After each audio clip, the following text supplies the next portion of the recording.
Bapak Ibu sekalian, saat perintah puasa itu diturunkan, hal pertama yang disampaikan oleh Nabi Sallallahu Alaihi Wasallam kepada para sahabat beliau pada masa itu dan berkelanjutan sampai kepada kita saat ini adalah menerangkan diantaranya tentang keutamaan Ramadan, untuk menjawab sekaligus mengentaskan hoax yang pada saat itu dibangun oleh orang-orang Yahudi yang tinggal di Madinah. Jadi ketika mereka mengatakan orang Islam tuh nggak punya puasa, ikut kita, ini puasa yang hebat, puasa yang bagus, dijawab oleh Allah, turunlah perintah, ya ayyuhalladzina amanu kutiba alaikumus syiyam kama kutiba alal ladzina min qablikum la'allakum tattaqun. Setelah itu apa yang terjadi? Buka Sahih Al-Bukhari, kitab yang ke-30, Kitabus Shaum, posisi hadis yang nomor yang kedua di topik ini, riwayat dari Talhah bin Ubaidillah radhiyallahu taala anhu, qala Rasulullah sallallahu alaihi wasallam. Perhatikan, ini kalimat pertama yang disampaikan Nabi menyambut kewajiban puasa. As-siyamu junnatun fala yarfuth wala yajhal wa ini imru'un qatalahu aw syatamahu falyaqul inni sha'imun marwataini. La khulufu famis sha'imi atyabu 'indallahi yaumal qiyamati min rihil miski yatruku ta'amahu wa syarabahu wa syahwatahu min ajli. Ini poinnya. As-siyamu li wa ana ajzi bihi wal hasanatu bi asyri amthaliha. Kata Nabi, puasa kita ini yang kita tunaikan spesial, beda dengan yang lainnya. Jadi ketika Yahudi mengatakan puasa kami ini puasa yang hebat, yang bagus, yang diikuti oleh umatnya Muhammad sallallahu alaihi wasallam, turun ayat, komentar Nabi pertama apa? Puasa kita kepada para sahabat, kepada kita semua, ini puasa yang spesial. As-siyamu. Lihat diksinya. Awas Pak ya, Ibu jangan salah baca. As-siyam, bukan asyab. As-siyam. Disebutkan 9 kali dalam Al-Quran. Ada as-saum, ada as-siyam, itu beda. Kalau saum sekali disebutkan dalam Al-Quran, surah 19 ayat 26. Saum itu masih umum, kata umum untuk menunjuk kata imsak, menahan secara umum. Bisa berarti puasa yang ada ketentuan aturan, bisa berarti menahan secara singkat. Apa saja yang bersifat menahan, itu saum namanya. Contoh Sayyidah Maryam misalnya, beliau masih makan. Ya, ayat 24, 25 itu masih makan. Goyangkan pohon kurma, jatuh kurmanya, makan kurmanya. Mau minum, ambil airnya, minum. Masih makan, masih minum. Cuman diminta untuk saum. Apa saumnya? Inni nadhartu lirrahmani sauma falam ukallimal yauma insiya. Jangan bicara pada siapapun. Kamu dituduh, kamu berzina, jangan jawab. Biarkan bayinya yang bicara, dan itu mukjizat pertama untuk Isa alaihi salam. Itu nanti dimulai di ayat 31 sampai 33 di surah Maryam, surah 19. Tapi beliau diperintahkan saum. Saumnya apa? Jangan bicara. Jadi kalau bapak masih makan, masih minum, cuman gak mau bicara dulu sama ibu, itu saum. Mau kemana Bi? Kok gak jawab? Kenapa gak bicara? Sedang saum. Saum apa? Gak mau bicara sama mama. Itu bicara, contoh. Itu saum. Kalau siam 9 kali disebutkan dalam Al-Quran, itu khusus, spesifik. Ada aturannya, ada ketentuannya, nggak boleh sembarangan, nggak bisa kemudian seenak kita melakukannya. Ada ketentuan yang dibuatnya dan itu harus diikuti. Begitu diikuti, maka keagungan dan keistimewaan ibadah itu akan dilekatkan pada pelakunya. Dan menariknya, perintah puasa itu ketika turun ayatnya Al-Baqarah 183, kalimatnya bukan menggunakan saum tapi siyam. Ya ayyuhalladzina amanu kutiba alaikumus. Nah kata Nabi, as-siyamu junnatun. Kalau benar puasa kita ini kita tunaikan yang Ramadan ini, maka dia akan melahirkan satu yang tidak ditemukan pada ibadah lain, yaitu junnah. Ada jinnah, ada jannah, ada junnah. Itu beda. Tapi semua katanya itu hurufnya sama, cuma harokatnya beda. Coba lihat ya. Ada junnah, jinnah, dan jannah. Jannah artinya apa? Surga. Jinnah artinya apa? Jin. Jamak dari kata jin. Minal jinnati wan nas. Baik ya. Ada junnah. perisai. Itu ketiga-tiganya berasal dari huruf jim, nun, kemudian ta. Dalam bahasa Arab, setiap ada huruf dimulai dengan jim dan nun, itu pasti tersembunyi, gak kelihatan. Saya ulang ya, setiap ada huruf dimulai dengan jim dan nun, kalimatnya itu pasti gak nampak, gak kelihatan. Janin, kenapa disebut janin? Karena masih tersembunyi dalam rahim ibundanya, gak kelihatan. Begitu keluar, tampak jadi bashar, jadi bayi yang terlihat. Jin, kenapa disebut dengan jin? Karena nggak nampak. Makanya fitrah jin itu, Pak, Ibu, fitrahnya tersembunyi. Jadi kalau ada jin melakukan penampakan, itu jin sedang punya masalah. Betul, itu nyata. Dan yang lebih punya masalah, ada orang-orang manusia yang mencari-cari penampakan jin. Itu sedang kurang sehat itu. Ya, betul, karena jin itu dipasangkan di Al-Quran dengan ins. 18 kali pasangan ini disebutkan. Itu lawannya langsung. Jadi jin tersembunyi, ins nampak. Ins itu kelihatan, makanya makhluknya tampak. Jadi kalau ibu ada bapaknya pulang ke rumah sembunyi-sembunyi, itu bapak sedang menjadi bukan.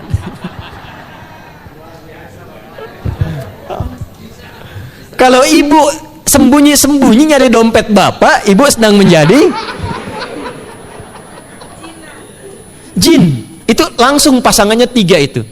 Ins itu seakar dari kata anisah, halus, lembut. Jin kasar, makanya disebut jin. Karena itu jarang ada orang kemasukan jin jadi lembut, tidak ada.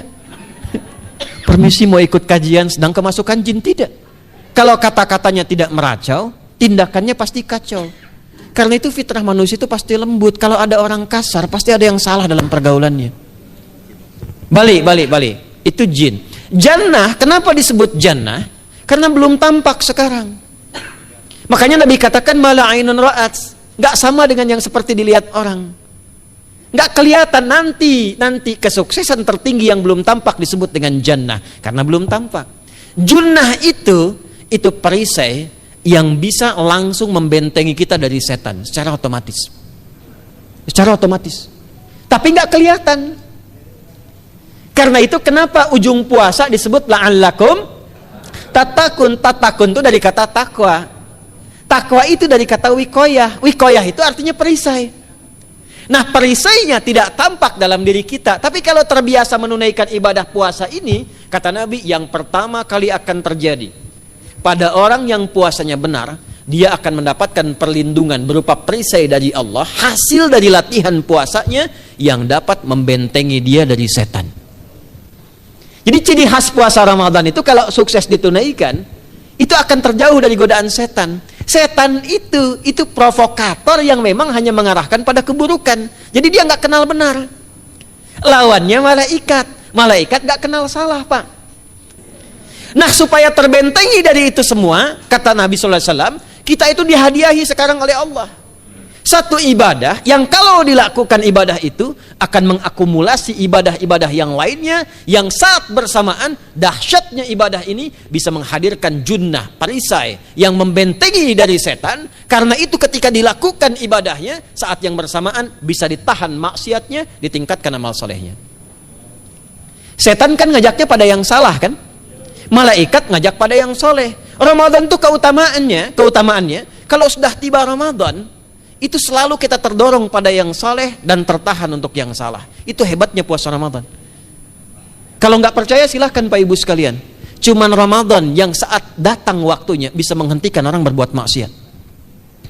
Nggak percaya cek. Orang yang punya sifat marah semarah-marahnya, itu saat Ramadan bisa berhenti marah. Buka jam 6 kurang seperempat ada yang provokasi. Dia bisa tahan marah tuh, istrinya bingung, tumben Pak nggak marah, entar habis maghrib. Bisa ditahan. Orang dusta bisa nggak dusta. Dan saat yang bersamaan, teman-teman sekalian, Bapak Ibu, itu bisa terdorong berbuat meningkatkan amal soleh. Sekarang kita keluar dari sini, ada yang minta, belum tentu dikasih. Nanti Ramadan tiba, sudah nyatet berapa yatimnya, berapa du'afanya, amal soleh naik. Sekarang ada orang ketinggalan sholat fardu terlambat masih biasa. Ramadan ketinggalan sunnah itu gelisah. Betapa ibu-ibu para pejuang yang sangat luar biasa itu berjuang memperebutkan saf pertama setelah maghrib untuk menaruh sejadah. Ah, ini pelakunya nih. Tapi itu hebat, Bu. Saya tanya ibu kalau berjuang naruh sejadah setelah maghrib atau bahkan sebelum maghrib, itu sejadah disimpan di saf itu untuk ngejar sholat apa? Tarawih, bukan isanya. Saya tanya pada ibu, tarawih itu hukumnya sunnah atau wajib? Sunnah. Ramadan tuh jangan kan yang fardu, ketinggalan sunnah bisa gelisah. Itulah Ramadan. Dan pada saat itulah ketika amal soleh dikerjakan, amal salah ditinggalkan, datanglah junnah, itu perisai yang mengikat setan. Itu yang dimaksudkan di hadis Muslim. Di topik yang ke-13 namanya Kitabus Syiyam. Hadis yang pertama dari sahabat Abu Hurairah. An Abi Hurairah radhiyallahu ta'ala anhu, anin Nabi sallallahu alaihi wasallam qala, "Idza jaa Ramadhanu." Redaksi yang pertama. Redaksi yang kedua yang bintang 3 di bawahnya. "Idza kana Ramadhanu." Redaksi ketiga yang bintang 4 di bawahnya. "Idza dakhala Ramadhanu." Muhammadiyah itu harus tahu dalil. Ya. Tahu dalil tuh, ya. Idza jaa Ramadhanu, idza kana Ramadhanu, idza dakhala Ramadhanu, futtihat abwabul jannati aw abwabur rahmati. Wa ghulliqat abwabun nari aw abwabu jahannam. Wa sulsilatis syayatinu aw sufidatis syayatin. Ini maknanya.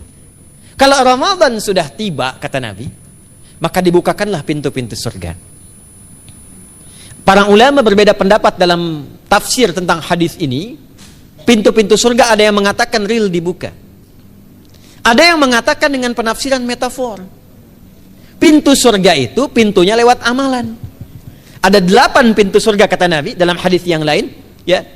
Fil jannati thamaniyatu abwabin fiha babun yusamma ar-rayanu la yadkhuluhu illa as-shaimun fa idza dakhaluhu ughliqa. Di surga itu ada 8 pintu surga. 8 itu ternyata di hadis lain pintunya semua amal soleh.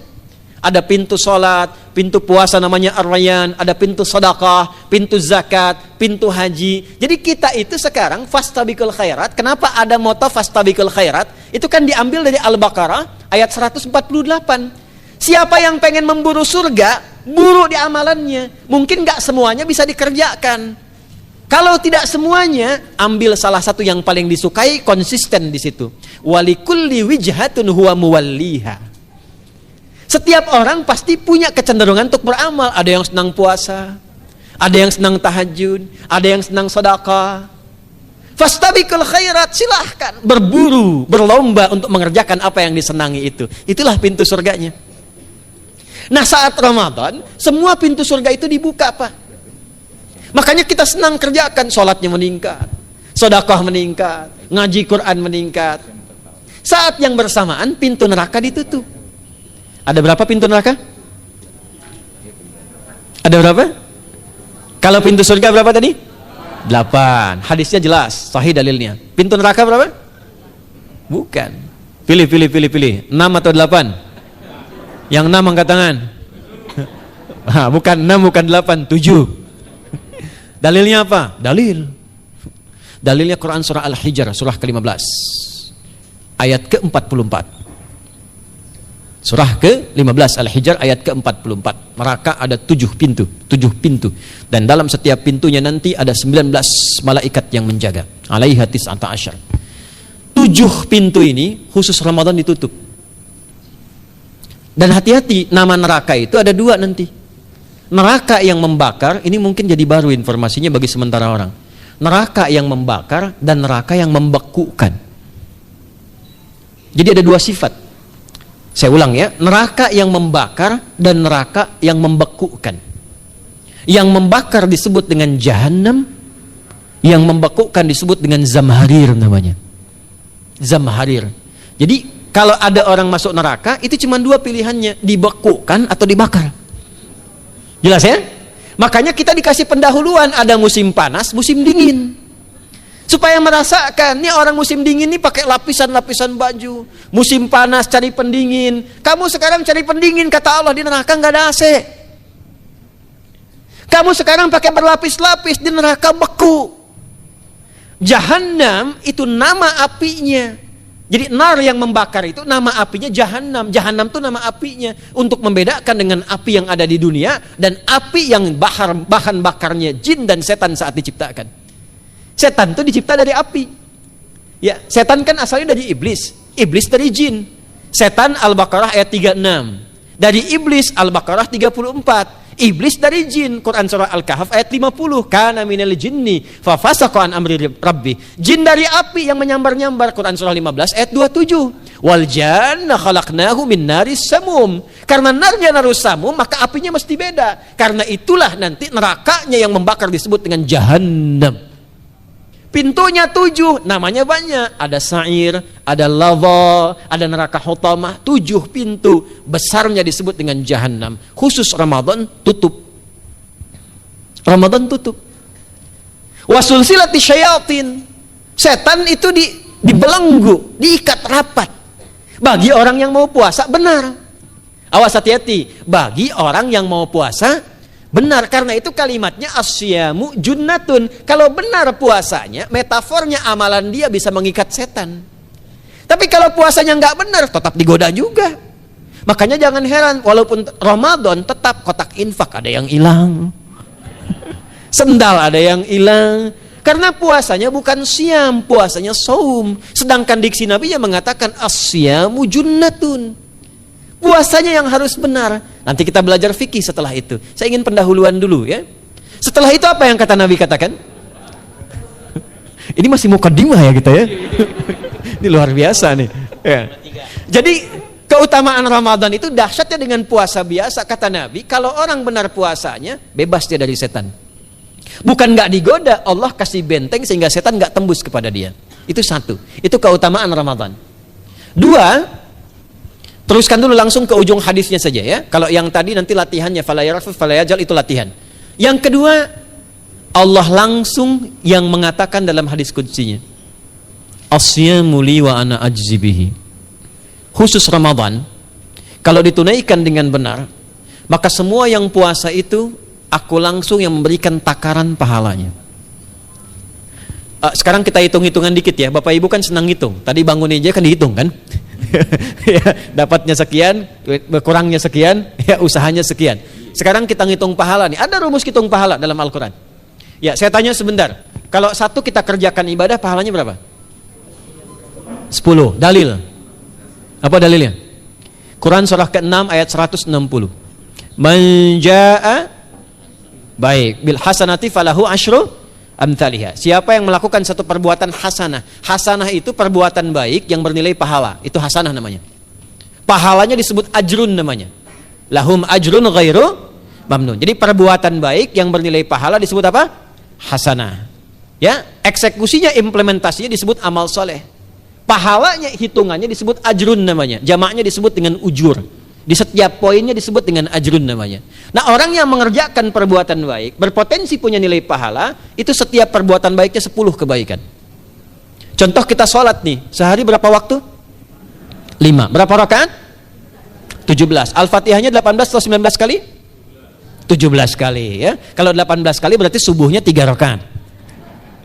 Nah, itu kan kalau kita buka hadis Muslim nomor hadis 162, saat Nabi dalam peristiwa setelah Isra itu ke Masjidil Aqsa, kemudian araja bina Jibril alaihissalam, Mi'raj, naik ke Sidratul Muntaha. Sidratul Muntahanya ada di surah An-Najm dari ayat 1 sampai 18-nya. Itu ketika menerima perintah salat pertama kali kan bukan 5, tapi 50. Turun kan Nabi kemudian ke langit ke-7, ketemu Nabi Ibrahim sedang senderan di Baitul Ma'mur, punggungnya senderan. Itu ada kisahnya di hadis Muslim nomor hadis 162. Kemudian turun lagi ke Nabi Musa. Nabi Musa itu kan tipikalnya senang, yang pertama agak temperamen, yang kedua itu senang mengomunikasikan sesuatu. Makanya ketika dengan Khidir alaihi salam itu senang, ya, kritisnya itu muncul kepada Nabi Muhammad ketika turun dari Sidratul Muntaha ke langit yang ke-6 itu ketemu Nabi Musa, ditanya, Muhammad SAW dapat apa tadi? Sholat. Berapa waktu? 50. Kamu tahu nggak? Umat saya itu kekar-kekar besar-besar. Segitu aja nggak kuat, apalagi umat kamu yang kayak kita sekarang nih. Minta lagi diskon sama Allah katanya. Naik tuh, minta lagi. Singkatnya 9 kali naik. Setiap naik dikurangi 5. 9 kali 5 berapa? 45. 50 kurangi 45 berapa? 5. Turunlah 5. Sampai 5 pun Nabi Musa masih komennya begini, minta lagi aja diskon. Kata Nabi, saya kurang enak lah, malu saya. Sudah diberikan yang paling pokok 5, dan itu pun belum selesai. Dengan senyumnya kemudian, lihat ini indahnya. Setiap 5 itu Allah menetapkan, setiap satunya punya 10 nilai. Jadi kalau kita kerjakan 5 waktu dikali 10 berapa? 50. Itulah dahsyatnya umat Nabi Muhammad karena keutamaan nabinya. Walaupun 5, nilainya tetap setara dengan yang umat Nabi Musa 50 kali. Karena itu keutamaan Nabi Muhammad itu sangat luar biasa. Sampai nanti dipuji Allah begitu tinggi. Sifatnya, rasanya di ujung surah At-Taubah itu. Akhlaknya di surah Al-Qalam itu. Dan karena kemuliaan ini kita dapat barakahnya. Percikan keberkahannya. Apa itu? Ketika Ramadan yang puasa-puasa lain standar. Puasanya umat Muhammad SAW, setiap puasanya itu pahalanya dilipat gandakan tak terbatas. Allah langsung menilai keikhlasan pada hambanya. Paling minimal kalikan 10 kali lipat lagi dari hari biasa. Wal hasanatu bi asyri amthaliha. Jadi kalau sekarang baca Quran sekarang ini, satu hurufnya berapa? Tahu dari mana? Jadi At-Tirmidzi nomor hadis 2910. Man qara'a harfan min kitabillahi falahu asyru hasanat. Setiap ada orang baca satu kitabullah dengan syarat dia mukmin, muslim, baca satu huruf dari kitabullah, dapat 10 kebaikan. Satu hurufnya 10, Bu, Pak. Walam aqul alif lam mim harfun, saya tidak katakan kata Nabi alif lam mim satu huruf, walakin alifun harfun, lamun harfun, mimun harfun, wa likulli harfin asyru hasanat. Tapi alifnya satu huruf, lamnya satu huruf, mimnya satu huruf, setiap hurufnya 10 kebaikan. Saya kalau ada papan tulis, saya turunkan ini pakai syarah ilmu arud. Itu dahsyat lagi.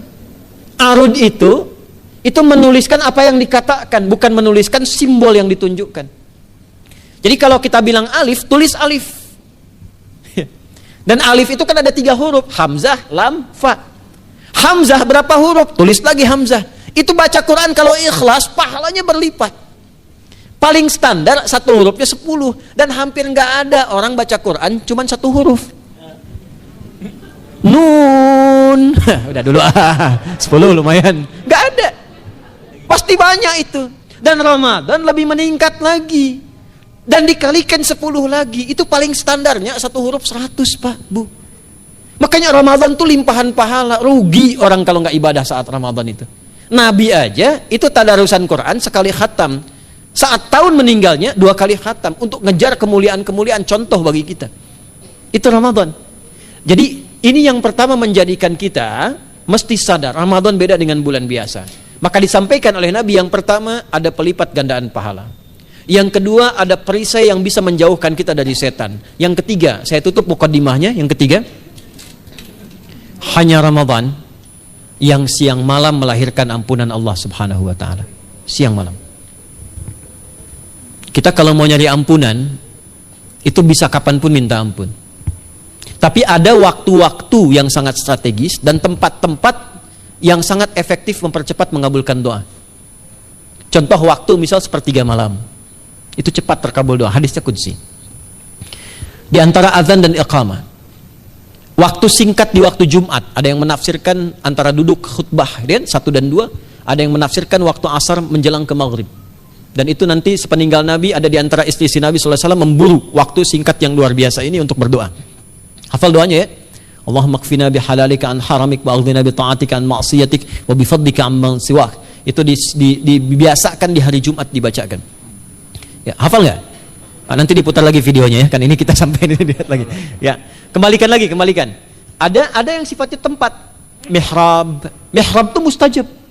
Makanya kenapa imam itu di mihrab? Karena mewakili makmum untuk berdoa. Karena itu pilih imam yang betul-betul paham fikih salat, bagus bacaannya dan ngerti fikih salat supaya dia sebelum salat melihat ke belakang. Itu bukan cuma merapatkan barisan, tidak, untuk melihat siapa yang salat. Apakah tahan berdiri lama kalau dibacakan bacaan panjang? Atau ada yang buru-buru? Lalu bacaannya apa yang sesuai untuk makmumnya? Itu fikihnya. Karena itu tempatnya di mihrab, dan mihrab itu viral, tempat yang cepat mengabulkan doa. Maryam itu punya mihrab. Nabi Zakaria saat minta keturunan itu mohon kepada Allah di mihrabnya Maryam. Ali Imran ayat 38 sampai 39. Hunalika da'a Zakaria rabbah qala rabbi habli min ladunka dzurriyyatan thayyibah innaka sami'ud du'a. Fanadatul malaikatu wa huwa qa'imun yusalli fil mihrab. Cepat terkabul doa. Masjid cepat terkabul doa. Tapi Ramadan itu menggabungkan semuanya. Enggak usah tunggu sepertiga malam. Siangnya diampuni, malamnya diampuni. Apa dalilnya? Untuk malam lekat dengan ibadah qiyam namanya. Man qama ramadhana imanan wahtisaban ghufira lahu ma taqaddama min. Siapa yang mampu menghidupkan Ramadan di malam harinya. Dan jangan salah Bapak Ibu sekalian, awas jangan salah ya. Ramadan itu satu paket ibadahnya. Bukan cuma puasa. Ramadan satu paket, ada paket siang, ada paket malam, dan nggak ada paket hemat. Full. Ada siang, ada malam. Dan itu semua sama, cuma beda satu huruf. Hadisnya sama, ibadahnya juga diksinya sama, cuma beda sehuruf. Malamnya qiyam, siangnya siam. Awas ya, malamnya apa? Qiyam, siangnya apa? Siam. Cuma beda satu huruf. Dan itu satu paket. Jadi kalau Anda tertinggal, jangan Anda lah, jangan kita. Kalau ada orang yang tidak mengerjakan semalam, misalnya qiyamnya, cuman siamnya, sah puasanya, benar sesuai rukun, sah. Cuman tidak sempurna keutamaan Ramadannya. Karena itu Allah mengatakan kalau sedang puasa, sempurnakan dengan ibadah malamnya. Itu ada di Al-Baqarah ayat 187. Tsumma atimmus syiyama ilal lail. Muqaddimatul lail, maghribnya untuk puasa, lail atasnya untuk qiyam. Orang yang mampu menghidupkan ibadah malam, jangan salah ya, nanti kita mulai puasa, insya Allah yang pertama dimulai ibadah malam, qiyam, bukan siam. Jadi jangan terlampau soleh, puasanya nanti nunggu fajar. Malam itu qiyam. Nah qiyam ini ada potensi ampunan dosa Pak Bu. Jadi kalau kita manfaatkan ibadah ini dengan benar, misal ya, kita kan nggak tahu ajal nih. Tiba kemudian kita manfaatkan qiyam bangun, ditunaikan dengan benar, itu Masya Allah. Meninggal misal dalam sujud, itu jaminannya, ghufira lahu ma taqaddama min dzambi. Siapa yang benar ibadah qiyamnya, sampai detik itu, ditunaikan karena imannya, ikhlas karena Allah, saat bersamaan dia introspeksi diri, begitu dia tunaikan, misal dia meninggal, misal saja, semua dosa-dosa yang pernah dia tunaikan diampuni pada saat itu. Ma itu tanpa batas. Ma taqaddama min dzambi, ma semua yang pernah dia kerjakan dalam hidupnya. Karena itu viral. Sayyidah Aisyah itu pernah minta petunjuk pada Nabi di hadis Muslim.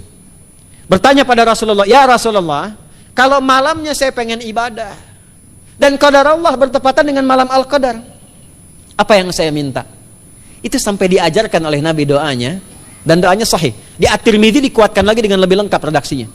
Kata Nabi, kalau engkau bersamaan dengan itu malam hari bangun, bersamaan, faquli, katakanlah, Allahumma innaka afuwun karim tuhibbul afwa fa'fu anni. Nanti di hadis yang Muslim, Allahumma innaka afuwun, di At-Tirmidzi ada kata karimnya, innaka afuwun karim tuhibbul afwa fa'fu anni. Itu malam Bu. Biasanya nunggu sepertiga malam, waktu sahar ya. Jadi waktu sahar itu waktu singkat menjelang fajar. Kalau subuh sekarang 4:08, itu kira-kira sahar tuh jam 3:30 lah ya, 3:30 sampai jam 4 itu namanya sahar, bukan lail. Kalau lail dari ba'da isya sampai sahar.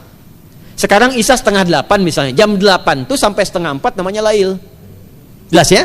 Lail tuh malam, jamaknya layali, turunannya lela, lili, lala, itu malam ya. Ibu Leli, ibu malam-malam gitu ya. Gitu. Nah itu waktu menjelang fajar setelah lail, sahar, jamaknya ashar. Ashar itu disampaikan di Al-Quran, waktu terbaik untuk istighfar. Quran surah 51 ayat 18. Wabil ashari hum yastaghfirun. Yang biasa istighfar berpeluang dapat ridho Allah dan disiapkan surga terbaik, melebihi kemewahan dunia. Itu ada di ayat ke-16, 17, 18. Ya, dari ayat 15-nya, 16-nya, 17-nya adalah untuk yang saharnya, 16-nya itu kalimatnya. Ya, 16-nya yang dengan mengatakan Rabbana amanna faghfir lana dzunubana wa qina adzabannar. Ayat 17-nya as-sabirina was-sadiqina wal qanitina wal munfiqina wal mustaghfirina bil ashar. Itu hari biasa seperti sekarang. Ramadan dari ba'da isya sampai terus lagi sampai masuk waktu fajar, siangnya pun masih ada ampunan Allah. Man shoma ramadhana imanan wahtisaban ghufira lahu ma taqaddama min. Saya tanya sekarang, siapa yang nggak punya dosa boleh angkat tangan? Yang dosanya banyak boleh angkat tangan. Tuh, saking banyaknya kita nggak bisa ngangkat.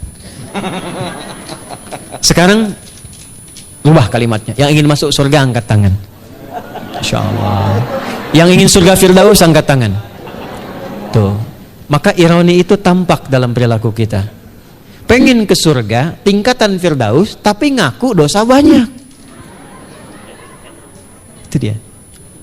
Maka Allah punya sifat Rahman dan Rahim. Rahman untuk dunia, Rahim untuk akhirat. Maka diberikanlah kesempatan Ramadan untuk menggugurkan semua dosa itu. Karena itulah Bapak Ibu sekalian, penting kita menyiapkan, karena nunggu Ramadan itu nggak mudah. Dan nggak semua orang itu akan sampai kepada momen yang dimaksudkan. Karena itulah malaikat Jibril itu langsung komen. Ya, jadi ada dua riwayat nih. Nabi yang berdoa, malaikat yang mengaminkan. Ada malaikat yang berdoa, Nabi yang mengaminkan. Jadi Nabi akan naik memberikan tausiah di mimbarnya. Mimbar Nabi itu ada 3 gundakan. Begitu naik ke gundakan pertama, ada 3 gundakan. Lalu tibalah kemudian beliau bersabda. Ada riwayat Nabi yang berkata, malaikat mengaminkan. Ada riwayat sebaliknya, malaikat yang berkata, Nabi mengaminkan. Raghima'an forajulin. Awas, hati-hati nih. Raghima'an forajulin. Liman adraka Ramadhana falam yughfar lahu. Terhina di hadapan Allah Subhanahu wa taala. Kotor dirinya. Bu'dan, jauh dari rahmat Allah. Liman adraka Ramadhana, siapa yang sudah disampaikan ke bulan Ramadan falam yughfar lahu, tapi tak mampu mendapat ampunan Allah Subhanahu wa taala. Karena itulah saya ingin cepat. Satu, kenapa Ramadan istimewa? Karena ada ampunan Allah yang sangat luar biasa. Kenapa Ramadan istimewa? Karena ada pelipat gandaan pahala. Kenapa Ramadan istimewa? Karena ada peluang untuk menjauhkan dari setan. Dan yang terakhir, Ramadan istimewa karena semua waktu siang dan malam mempercepat terkabulnya doa.